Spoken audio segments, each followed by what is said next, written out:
Welcome to the Seminole Wars. In this podcast, we explore how the Seminole Wars came to be, how they were fought, and how they still resonate some 2 centuries later. I am your host, Patrick Swan, and our show is a production of the Seminole Wars Foundation, found online at www.seminolewars.us. We are recording today from the homestead of the Foundation in Bushnell, Florida. Thank you for listening. Hello and welcome. To be a pirate, it almost goes without saying that one must be flamboyant and charismatic, at least if one is the captain of a swashbuckling enterprise. In the pre-Seminole Wars era, along the Gulf Coast, few were as flamboyant as William Augustus Bowles. He was a pirate, a leader, and an organizer. He was a charming con man who earned the ears of leading Seminole and Creek leaders and their bands. This April 1st and 2nd at Three Rivers State Park, the first Pirate and Heritage Festival is being held near the city of Sneads, Florida. To produce this family-friendly spectacle, the park teamed up with the Jackson County Tourist Development Council, the city of Sneads, and Dale and Rachael Cox's TwoEggTV. The park overlooks beautiful and appropriately named Lake Seminole. Families will learn the fascinating history of pirates in Sneads. Who knew, after all? Then they can witness a boat regatta, gaze at the insides of a keel boat, inspect antique firearms and weapons, attend lectures and living history presentations, and see a live living history demonstration. There's even a dress like a pirate contest involved. And of course, the festival brings to life the story of William Augustus Bowles, the lovable rogue with big ambitions for Seminole and Creek Indians. Joining us to promote the event and provide the history behind it is historian Dale Cox. He is author of numerous books on the First Seminole War and the unpleasantness that preceded it in the Florida Panhandle region prior to Spanish cessation of the land to the United States in 1819. Dale Cox, welcome back to the Seminole Wars. Well, I'm glad to be here. I've been looking forward to it. Dale, what have you got cooked up for us at Three Rivers State Park? It's not just me, but several of us are working together at Three Rivers State Park, which is in Sneads, Florida. If you don't know where Sneads is, if you've ever driven I-10 between Tallahassee and Pensacola, as you're zipping along, you will have seen one of those green exit signs that says Sneads, and that's where Three Rivers State Park is. We are doing a Pirate and Heritage Festival. You have to ask yourself, why are they doing a pirate festival away from the coastline? And it's because we are reliving and commemorating the life of William Augustus Bowles, who was quite a character, but he actually spent a lot of his lifetime inland in northwest Florida, and in fact in the area where the state park is located. And so that's why we're doing it there, and we're going to be spending a lot of time talking about him there. Just who was this guy, Bowles? Well, Bowles was, number one, a really interesting character. Not many people know about him. He had a huge impact in northwest Florida and on, I guess you could call it, the fledgling Seminole people at that time up in this particular area. He was a real thorn in the side of the Muskogee people at that time as well, and the Spanish, because not many people know about him, and especially young people, but a lot of people know about pirates. They know about Johnny Depp. They know about the Pirates of the Caribbean, and everyone loves a good pirate story. We thought maybe this was a way that we could teach some real history. We could bring a real pirate into this because he was married to the daughter of a very prominent Seminole chief. We thought this was a way we could teach some real American Indian history, teach some real Florida history, and have a little bit of fun with it as well by introducing people to a real pirate of the Caribbean, which is exactly what he was. Me, I'm always up for a good bit of historical adventure. So we thought, hey, let's introduce some history here, bring some history to life. Let's do a Seminole War before the other Seminole Wars, which is exactly what he was involved in, and maybe bring some people out to see a part of Florida that they may not have seen before. Bowles was not a Native American, although he did marry the chief's daughter. Tell us more about his background. Bowles was born in 1763. He really kind of came into his own during the American Revolution. And then his impact on Florida was from, say, the 1780s up into around 1804 was when he was really rampaging through Florida and along the coastline of Florida. His real claim to fame years were 1799 to 1804, just maybe a decade ahead of the First Seminole War. That was when he commissioned a fleet of privateers that he unleashed into the Gulf, flying the flag of the state of Muskogee. And if you've ever seen this, they call it the sun flag of Muskogee, but it had the sun up in the upper left-hand corner of the standard, and it had the cross over the red banner. This is one of the flags that flew over Florida. He commissioned this pirate fleet that he unleashed on the Gulf, and he declared, some people claim he declared himself the Director General of Muskogee, but the Director General was actually kind of like a legislature of the state of Muskogee that he organized. Where did he set up a capital? A place called the Stifanolga Bluff on the Apalachicola River, and he declared war on Spain, went to war against Spanish shipping in the Gulf of Mexico, captured San Marcos de Apalach, or Fort St. Mark's, in one of the longest Native American sieges of a European fort in American history, and it was successful. So he was a pretty good general for a time and worked pretty well alongside the Seminoles and the Miccosukees who backed him up for a time before he was captured at the Great Creek Council up at Tuckabouchie in what's today Alabama. His influence actually spread around the world, yeah. It's just a bizarre story. He was born in Maryland. He joined the British military and came by way of the Bahamas down to Pensacola. There are various stories about him, and no one is quite sure what the real one is because he told one, his military records indicate something else. There seems to be a general agreement that as a young ensign, he perhaps mouthed off at a superior officer, which in the British military of that day was not the thing to do. In today's military, it's not the thing to do. He was cast out of the British military, and they didn't exactly take you back home, so they threw him out of the British military in Pensacola. He didn't have a way to get home, so not really knowing how far it was back to Maryland, he set off on foot and started walking through the Florida Panhandle on his way back to Maryland and got lost in the pine woods and came across some Seminole warriors from the Perryman towns. Now, these towns were located on the lower Chattahoochee River in what is today Jackson County, Florida, and Seminole County, Georgia. They're across from each other up in the Panhandle. And who was this Thomas Perryman?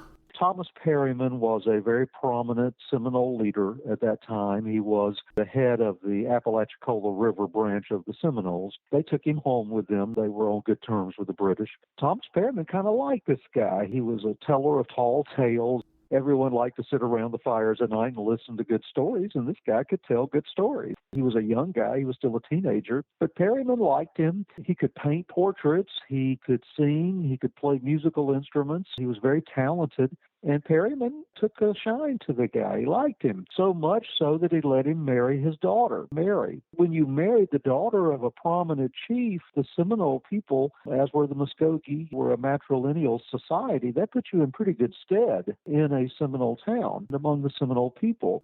So it gave him pretty good influence, even though he was a young man. Word came from the British at Pensacola that they were facing an attack from Allied forces under Bernardo de Galvez, and the Battle of Pensacola was looming, which was a major battle of the American Revolution. Many people do not know this. Galvez's activity was around 1779 to 1781. They requested help from the Seminoles, and so Bowles went back with the Perryman warriors to fight. The Perryman warriors had already been fighting in the American Revolution. In fact, Thomas Perryman was a colonel in the British forces. His son William was a captain. They went in support of the British at Pensacola. Bowles went and fought with them. They lost the Battle of Pensacola. Bowles was captured and sent as a prisoner back up the East Coast. The Spanish captured Pensacola, and that was the end of really the British Empire on the Gulf Coast. Lo and behold, one thing leads to another. He winds up back down in Florida again and back with family there. He continues to gain influence. He convinces them to let him go to England to represent them, to seek support from the crown. He winds up back in England. He convinces them that he is this delegate for the Muskogee Nation. There's a painting of him, a very famous painting of William Augustus Bowles, and he's wearing this kind of a combination of European and Seminole attire that he's created for himself. He has convinced them by this point that he's the emperor of the Muskogee people. And not just of the Muskogee people, but of the Choctaw and the Cherokee and of all of these other tribes, all the way to the Canadian border. He has delusions of grandeur, as you might say. This works out great for England. He comes back. Spain convinces them that they want to talk to him because they don't want this guy roaming around the frontier. He goes in to talk with them. They immediately send him to New Orleans, throw him in irons, and send him to Cuba. In Cuba, they send him to Spain. In Spain, they send him to the Philippines as a prisoner. In the Philippines, they don't know what to do with him, really, so they send him back to Spain for trial.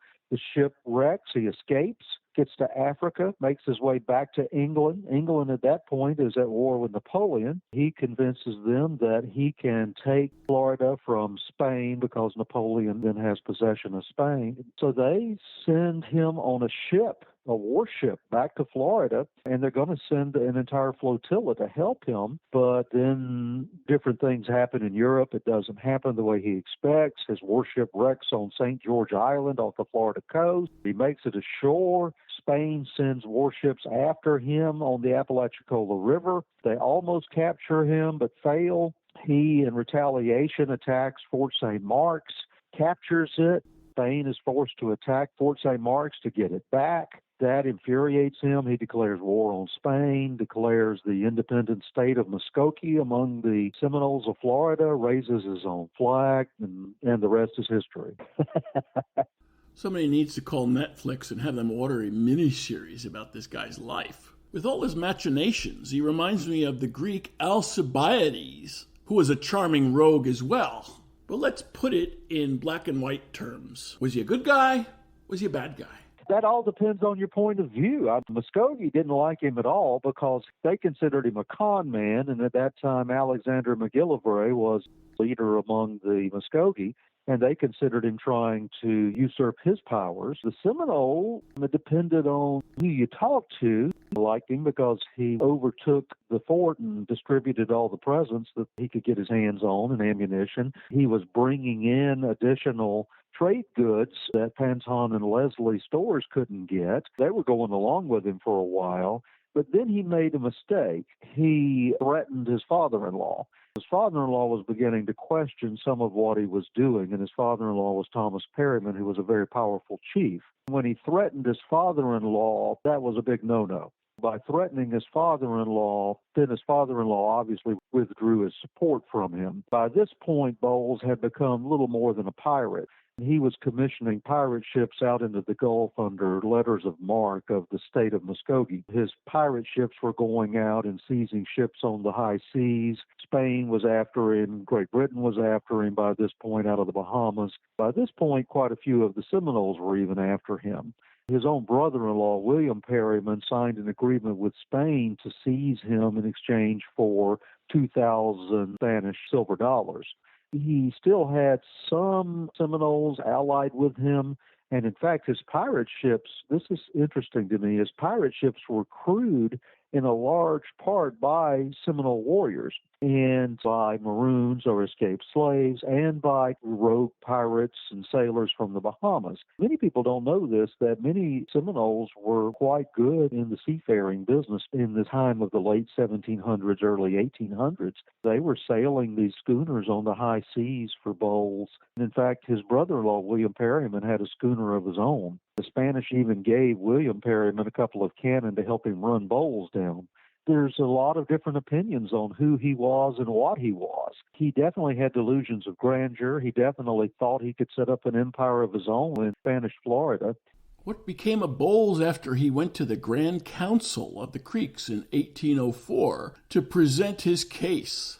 They seized him, threw him in irons, and turned him over to Spain. They sent him to Cuba. In Cuba, he became convinced that they were trying to poison his food, went on a hunger strike, would only drink orange juice that he squeezed himself, and he basically starved himself to death. And that's what happened to him. A little bit of housekeeping on Bowles. Apparently he had children by his Seminole bride. He did have children. Now, Perryman was definitely Native American, and there are Perrymans among the Seminoles, and there are Perrymans among the Muskogee in Oklahoma. Some of the Perrymans have been primary chiefs of the Muskogee people. Thomas Perryman was primary chief among the Seminoles through the War of 1812 era. Descendants of his have been very prominent chiefs among the Muskogee. Thomas Perryman was the son of an English trader and a Creek woman. To being a matrilineal society, that made him a very powerful chief. William, by marrying his daughter, gained a great deal of influence. He had children who remain very prominent, and there are Bowles who are chiefs and have very prominent status in Native American societies today. He also had children with a wife among the Chickamauga branch of the Cherokee. He also has children among the Cherokee, or descendants among the Cherokee as well. And he has descendants who later on during the Trail of Tears, different descendants of his wound up in different places. He has descendants in Texas who live among the Alabama Coushatta people. He has descendants among the Seminole, and he has descendants among the Cherokee and among the Muskogee in Oklahoma. Okay, Bowles is certainly a colorful figure to wrap a pirate and heritage festival around. Now, what have you got in store for visitors? We're calling it a Pirate and Heritage Festival because we want to interpret this time period, especially this final time period of his, which was 1799 to around 1804, 1805. What we're going to be doing, we're going to have living history. We'll have a keel boat there, the Ozark, which we bring in occasionally from Arkansas, and we're friends with the crew and the captain of that. I presume it can do double duty as a pirate riverboat for this festival? It's similar to a vessel of the time period that they would have used to bring their cargoes up and down the Apalachicola and Chattahoochee River. What they would have done was bring their schooners in up the river as far as they could have after they would have raided on the Gulf and in the Caribbean. They would have used keel boats like this to bring their illegal booty on up the river. We know from Bowles's records, he was a letter writer extraordinaire, that he did bring cargoes on up the Chattahoochee and Apalachicola rivers as far as today's Alabama and Georgia borders to a place called the Bullies, and the Bully was a Seminole chief. And as far as Perryman's Town, and he mentions those specifically in his letters. How far is the Three Rivers State Park from the site of Perryman's Town? Perryman's Town was about 5 miles by river from where Three Rivers State Park is. We know they would have used vessels like this to do that. So we're bringing that vessel in to simulate what his crews would have done. And we will have crews exactly like the type of pirate crews that he would have used of that time period, made up of Native American warriors, crewmen like the ones from the Bahamas, and some African crewmen like the ones he would have used, which would have been made up of maroons or escaped slaves, or as many people call them, black Seminoles. We want to be able for people to bring their kids out, especially to experience that. So many people, when they think of history, especially African American people, we want them to know that there was more to it than slavery. We want them to know that there were black Seminoles, that there were maroon freedom fighters, that there were pirates. And the same thing when we talk about American Indians. There was more to it than plains warriors with the feathered headdresses. We want them to know what Indian history was like in Florida and southwest Georgia and southeast Alabama. Many know about the Seminole Wars of 1817 through 1858, but this was a time period when the Seminoles were even taken to the high seas as members of pirate crews. And that's a bit of Seminole history that many people do not know about, that we're trying to teach about. When they were battling against Spanish warships, there was actually a pretty sharp encounter between a couple of William Bowles's ships or schooners and Spanish war galleys in Apalachicola Bay. One of the things we're going to do is to simulate a battle between one of Bowles' vessels and a Spanish soldiers to show what that might have been like. We're also going to have a Seminole encampment. We're going to have some other living history type things of that era, like you would see at any other Seminole War era living history event. We've got people coming in from all over Florida, and Creek living history groups from Alabama, Georgia coming in to join us, as well as some of our standard living history type folks are coming in from Pensacola and Tallahassee and from all around the area. What type of clothes will the living historians be wearing that represents the clothing that people wore, whether that was Indian regalia or white civilian pioneer? Think more in terms of what you might have seen Daniel Boone or Davy Crockett wear. That's very consistent with what both Native Americans and the frontiersmen were wearing, the hunting shirts, the long hunting shirts, things like that. People on the whites and the Indians were wearing were probably very similar. How did the living historians intend to portray that era, which is a little foggy even in my mind, and I'm a historian? It's very similar to what the first Seminole War era was like. It hadn't quite reached the decor level of the second Seminole War yet, the brightness and color and things of that nature that you saw during the second Seminole War. It is much more of a plain look, but you're starting to see the look that you would see. Like if people might have been to the Dade Battle or some of those reenactments that you see during the Second Seminole War, it's more of a plain look, but you do see Spanish influence. You also are seeing a lot more traditional Seminole Creek influence. There's a lot more linen and cotton influence to it, a lot more European trade influence to it. They're wearing the long shirts, they're wearing your frock coats, things like that. You're not yet seeing so many of the bright colors of the later Seminole time periods yet. People will find it very interesting. You're seeing the turbans and the headwear like that. You're seeing frontier long frock coats, belts and sashes, finger-woven sashes. They're carrying the knives, but not yet the Bowie knives. Bowie knife had not come into existence yet. The knives they're carrying are almost more like a butcher knife, hunting knives. The weapons are all flintlock. There are some cannons we'll be using. We'll be using some swivel guns.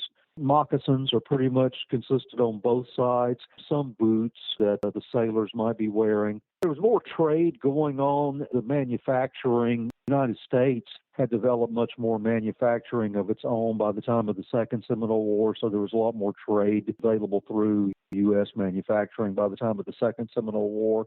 At the time of the First Seminole War, a lot of it was coming from England, and a lot of it, being traded in from England. But also, we're talking about in the late 1700s, early 1800s, there's still a lot of deerskin being worn and buckskin being worn. You're still seeing a lot of beaver pelts being worn, things like that. What you're getting in terms of bright colors is coming in from England or even from India. You're seeing calico and things like that, but you're not really seeing the really brightness that you would see by the time of the Second Seminole War. After drab, I imagine colors were a big hit. Everyone loved the bright colors, but there was a lot of practicality to it. You're talking about in the 1790s, early 1800s, there's still the time of the long hunts. And the long hunts, the Creeks would go on, and the Seminoles would still go on these long hunts that would last for months on end, where they would go as far west as the Mississippi River and beyond on their long hunts. This is like they would go west or south and hunt for deerskins by the thousand. This was the big change between the time of the First Seminole War and the Second Seminole War, was they were still trading in deerskin by the thousands to John Forbes and company. That had changed dramatically because the frontier had pushed south in 20 to 30 years. That had wiped out the deer populations to a large degree. There was a practicality to it because you had to carry on your back what you needed for those long hunts. Your linen shirt you wore, you could also use that for patches for your flintlock. Turban, you could unwind that and spread it out and lay on it. Your frock coat would also be your cover at night. There's a lot of practicality to these things. Your bag would carry everything you needed for a long hunt, and all the lead you were carrying for your long hunt, you're going to carry with you. Also realize that there was a big changeover between, say, the time of William Augustus Bowles around circa 1800 to circa 1830s. In around 1800, everyone is largely still carrying smoothbores. To by the 1830s is the time of the rifle. When you think about Native Americans, they're still carrying brown besses to a large extent in 1800 to 1817.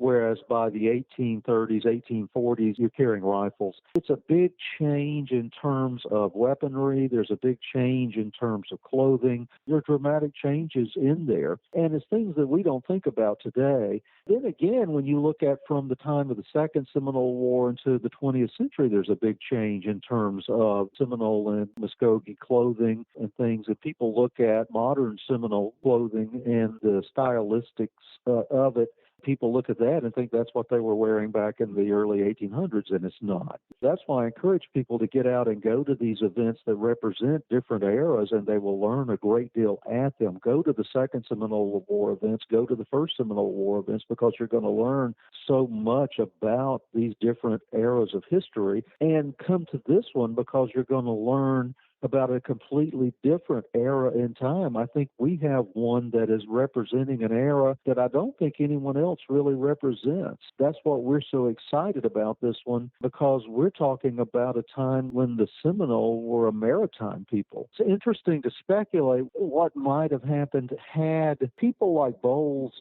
succeeded, and had people like Alexander McGillivray's vision succeeded. It might have been a different ballgame, because what Bowles wanted to do was to open an international port for the American Indians. He and McGillivray, up among the Muskogee, they both had a similar vision. Bowles wanted to establish an international port for the Seminole people.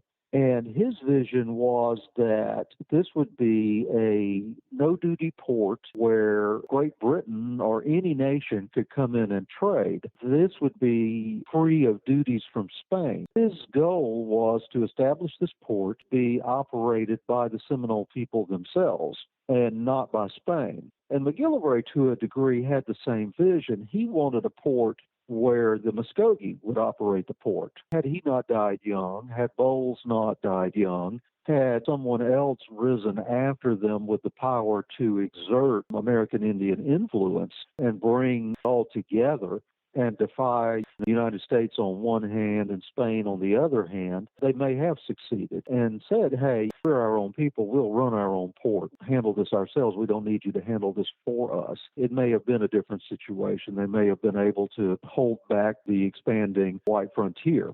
Dale, you mentioned the deerskin trade. What destroyed it? The issue with what destroyed the deerskin trade was an expanding U.S. frontier that destroyed the hunting lands, and then that eventually destroyed the deerskin trade. It was not necessarily an issue of overhunting. It was an issue of declining forest lands for hunting. What that meant for the Seminole was as you lost lands for hunting, then you had a declining population of white-tailed deer. With a declining population of white-tailed deer, then you lost the ability for trade. When the United States took over Florida, they no longer abided by the Spanish treaties with the Seminole or with the Muskogee, which said that our territorial rights, and speaking in terms of Spain, our territorial rights only go inland as far as the tidal influence on the rivers. When the United States took over from Spain in 1821, they agreed with Spain that they would abide by all of Spain's treaty obligations and then immediately ignored that treaty obligation. When the United States took over, they said, okay, it's now all ours. Then they forced on the Seminole a new treaty, which was the Treaty of Moultrie Creek, and said, now you must live within these confines. But the original Spanish treaty with the Muskogee said that everything beyond the tidal influences belongs to you, the Muskogee people, which meant that the Seminole had free reign everywhere that was beyond the tidal influences, which basically meant all of Florida. But the United States ignored that treaty obligation. There's an issue there because the Muskogee bartered away part of that. They bartered away what was known as the Forbes Purchase, which the Seminole did not agree to. The Seminole did not concur with the Forbes Purchase. And by the time the Forbes Purchase was signed, whiwhich was the 1804-1806 era, the Seminole, by that point, legitimately, I think, considered themselves a separately governed people. And this is after William Augustus Bowles' time period. The Seminole, by that time, had their own government by pretty much all everyone would agree. And they did not concur to the terms of the Forbes Purchase and were very opposed to it. But the Muskogee agreed to it. It didn't matter to them. They weren't down in Florida. And in 1815, the Seminole people rejected a written agreement. Forbes Purchase was today's Apalachicola National Forest. Forbes only occupied a very small portion of it at what is now called Prospect Bluff, and another small portion of it on the St. Marks River. They never sold it. They never occupied it. They never were able to do much with it. They never settled it. If they had ever tried, the Seminoles would have killed anyone who tried to occupy it. It was surveyed to some degree. But in 1815, at the Nichols Outpost Treaty, all the various groups that formed what we know today as the Miccosukee and the Seminole Tribes of Florida signed a written agreement that invalidated the Forbes Purchase. This is prior to the United States acquisition of Florida from Spain. They notified Spain of that, they notified the United States of that, and they notified Great Britain of that. This was signed by all of the different towns and groups that formed the modern tribes as we know them. Spain, in its treaty, which in 1821 turned Florida over to the United States, said that it expected the United States to abide by its treaty obligation with Native Americans, even barring the Forbes Purchase. That would have only excluded an area in the Big Bend region that went between the Apalachicola and the Wakulla St. Marks rivers. All of the rest of Florida, by international law, should have belonged to the Seminole people, except for the areas that, by written agreement, had been ceded to Spain, or the areas inland as far as the tidal influences on the rivers. I'm still fascinated by this idea of Seminoles out on the high seas. It's very interesting. Some of them continued. William Perryman, for example, he continued to sail back and forth to the Bahamas on up until the time of the War of 1812 at least. He refused after Bowles' time to give his cannons back to Spain. He kept them. There are mentions of him being in the Bahamas during the War of 1812, arriving there on his schooner. He died during the First Seminole War. He was killed in a battle during the First Seminole War. What became of his cannons is not known. His schooner later wound up in the hands of another Seminole who continued to sail it at least until about 1818. Most of them continued to live in North Florida, at least up and through the time of the First Seminole War. They fade away after that. There's not much mention of them in the records after about 1821. My assumption is that they continued to live and be part of the different groups of the Seminole people. Some of them probably wound up in South or Central Florida. Some of them probably rejoined the Muskogee people up in Alabama. They were very seasoned sailors, definitely knew what they were doing. I think were probably among some of the best mariners on the Gulf Coast and in the Caribbean in their day. One thing will really interest you is that in the Art Center in Apalachicola, which is a refurbished old warehouse, there is a toe there that was found in the Apalachicola River. It's thought to date from the late 1700s, which would be the era of the Seminole sailors, and it is 54 feet long and would have definitely been used at least in the Gulf of Mexico, and is carved out of a single cypress log. What were these ships like? They weren't just huge dugout canoes or keelboats. We know that William Perryman had a schooner, and so these would have been just like these coastal schooners that were used in Florida all the way up into the 20th century. They were probably two-masted schooners, much like the Spanish and the British used in their days in Florida, and Americans too. They were small coastal schooners. They were probably up to maybe 50, 60 feet long. They had cargo holds, and they could sail them back and forth to Cuba and to maybe New Orleans and Pensacola and to the Bahamas. They could trade. They would carry whatever commodities they might have to trade with and then bring back in items for trade.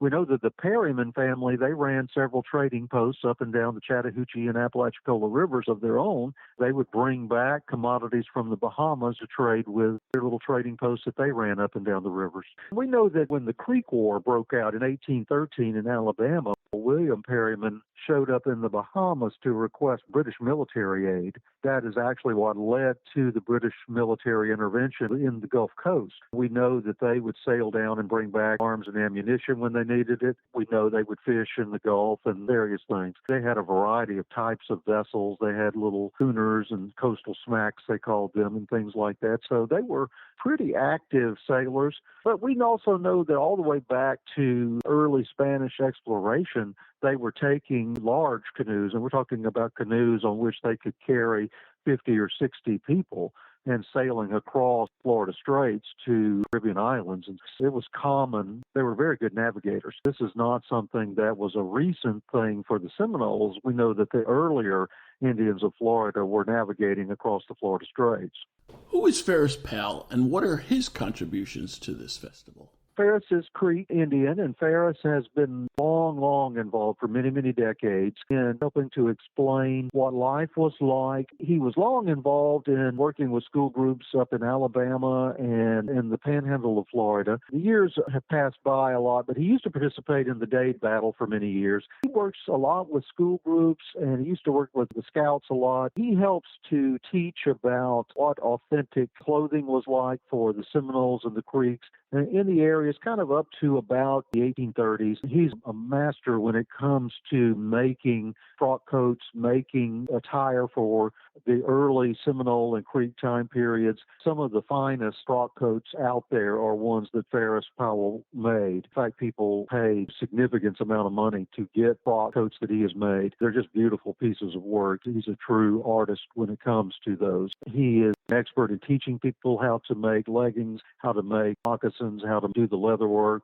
how to make the frock coats. He's gone to the Smithsonian and studied originals. He's looked at the stuff in the British Museum in the Gilcrease in Oklahoma and has traveled to Canada to look at original pieces that are in the museums up there. He'll be there, and he participates with us at the annual Scott event, at other events that we do. He's a real expert at it, and I think people will enjoy meeting and talking with him. He's one of the finest craftsmen when it comes to making reproduction of early Seminole and Creek attire. What does Ed Williams bring to the table, or in this case, the festival? Ed's an old salt. Ed spent a long time sailing the high seas, and Ed and his crew actually built a keel boat. It is the Ozark, AUXARC. It is an authentic keel boat built on the design of one from 1804. They have sailed this keel boat, I don't know, probably close to 1,000 miles on rivers all over the country now. It was built to reproduce one used in explorations on the rivers of Arkansas. They take it, and each year they travel on rivers around the country to demonstrate what these keel boats were like, how they navigated them, how they were handled. And in the process of doing that, they become quite expert at handling them. They've even sunk it a time or two and brought it back. They have been on the Mississippi, the White River, the Arkansas, the Missouri, the Apalachicola, the Chattahoochee, the Flint, Pensacola Bay, the Escambia, numbers of other rivers. They will have it there, and they have great deal of expertise on keel boats and flat boats and the types of boats that were used during the late 1700s and early 1800s. They are with the Early Arkansas Living History Association. They come down and they participate with us in Alabama and Mississippi and Florida of the 200th anniversary of the transfer of Florida from Spain to the United States. They took part in the transfer of the flags at Pensacola. They take part in our about 1817 reenactment that Lieutenant Scott was on, and we attack it each year. To my knowledge, the only reenactment of an amphibious Seminole War battle that is done each year. We've had to delay it the last couple of years due to COVID, but we will have it back again this year. Our Seminole and Red Stick Creek warriors attack the keel boat as it comes up the Apalachicola River. We have soldiers from the 7th Infantry on there that we attack and annihilate each year to reenact the first Seminole victory of the Seminole Wars. What are the specs on this keel boat? It is 38 feet long. We will have it in the water to lead a regatta up the lake to the site, and we will do a battle, land versus river. But then we will have it up where there will be a gangplank where visitors can go up and visit it. People will be able to go aboard and see it and everything. It is a full-size keel boat. It's pretty astounding the amount of tonnage it's able to carry, and it has a cabin on it and everything, so people will be able to see it.